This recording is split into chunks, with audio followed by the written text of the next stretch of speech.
कांग्रेसी कार्यकर्ताओं के द्वारा जबरदस्त स्वागत किया जा रहा है। पूर्व मुख्यमंत्री देश अधील जी का देख सकते हैं पटाखे और आतिशबाजी जबरदस्त तरीके से किया जा रहा है उन पूरी की पावन धरती पर। आइए, जीरो टॉलरेंस, हम भ्रष्टाचार को बर्दाश्त नहीं करेंगे। बहुत अच्छी बात, भ्रष्टाचार को बर्दाश्त नहीं करेंगे। ये भारत माला बन रहा है, किसकी योजना है? बताओ किसकी योजना है? केंद्र सरकार की, राज्य सरकार? बताओ जोर से। केंद्र सरकार की। पैसा किसका है? भारत सरकार के, केंद्र सरकार के। मुआवजे के लिए जो पैसा है वो किसका है?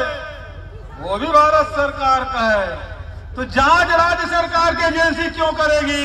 विष्णुदेव साय हिम्मत है कि भारत माला परियोजना में जो ईओडब्ल्यू जांच का आदेश दिए हो, इसे सीधा सीबीआई को देना चाहिए, नहीं देना चाहिए? विष्णुदेव ने स्वीकार कर लिया कि भ्रष्टाचार हुआ है, भारत माला परियोजना में हुआ है, साया साया हुआ है।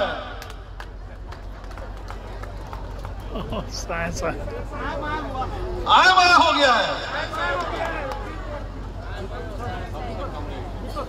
सबसे कम रेट, और वो भी जसपुर के लोगों को। अरे आपके गृह जिला है तो आप और ज्यादा किसान को तो खुश होके उनको खुश करना चाहिए। क्या आवाज किसी की ताकत नहीं जो दबा सके। और इस बात को समझ लीजिए अधिकारीगण, कानून से चलना चाहिए, नियम से चलना चाहिए। किसी को ठाकुर सुहाती बात करने के लिए, मुख्यमंत्री खुश करने के लिए नगर पंचायत को दबाने की कोशिश मत करना। ये विनयशील है, जब तक विनय है तब तक के विनय है ना? नहीं तो ये आग का गोला है, जल जाओगे। इस बात को समझ लेना सारे अधिकारी। मैं कह देना चाहता हूं, मेरे साथ 7 साल काम किया है लड़का, 7 साल पूरे प्रदेश में घूम घूम के प्रशिक्षण का कार्यक्रम, पार्टी संगठन का कार्यक्रम, प्रदेश नहीं देश में, यूपी में, आसाम में, हिमाचल में, सब जगह मेरे साथ गए। लेकिन मां की आवाज में बड़ी ताकत होती है। हम लोग तो संगठन से काम ले रहे थे, लेकिन मां की इच्छा थी कि बेटा मेरे पास रहे, और इसलिए उसकी जो आवाज है ऊपर वाले ने सुन ली और फूलपुरी की जनता ने सुन ली। और यूडी आया और मुझे कहे कि यूनिसेल को अब हमको दे दो। सारे लोग बोले विनयशील ही लड़ेगा चुनाव, और वो मां की आवाज की ताकत है। हम लोग बोलते रहे कि बेटा मेरे पास भेज दो, पार्टी काम कर रहा, मेरे भी साथ में रहे। लेकिन जनता ने फैसला दे दिया, मां और बेटा एक साथ रहेंगे। अब तो बहुरिया भी खोजने की जिम्मेदारी आप सबकी है। खोजेंगे? चलिए श्यामा बहन, आप अकेले नहीं बहू खोजने में, सब लोग लगेंगे।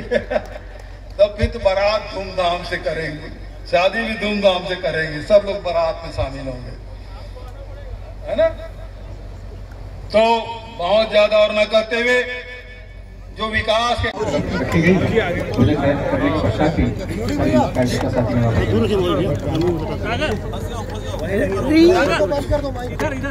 चलो ठीक है।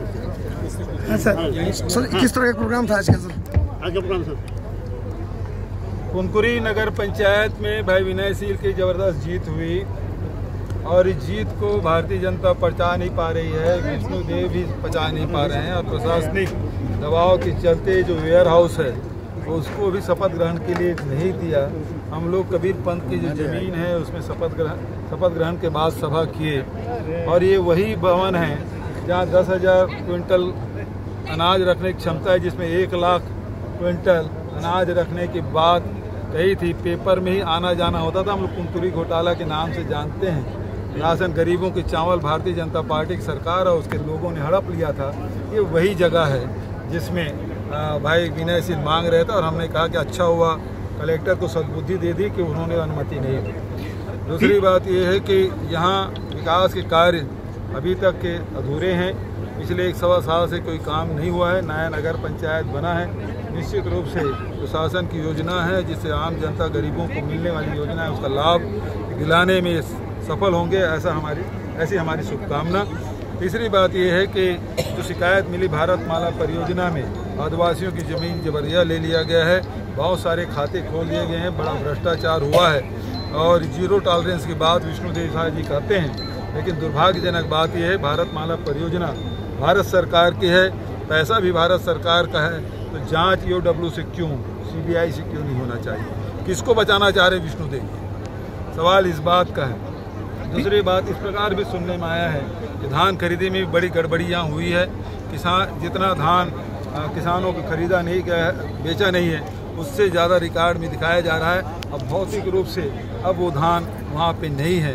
छत्तीसगढ़ की सर बात कर रहे हैं, जसपुर की बात कर रहे हैं सर, मतलब संपूर्ण छत्तीसगढ़ में ऐसा हो रहा है कि जसपुर में हो रहा है धान घोटाला।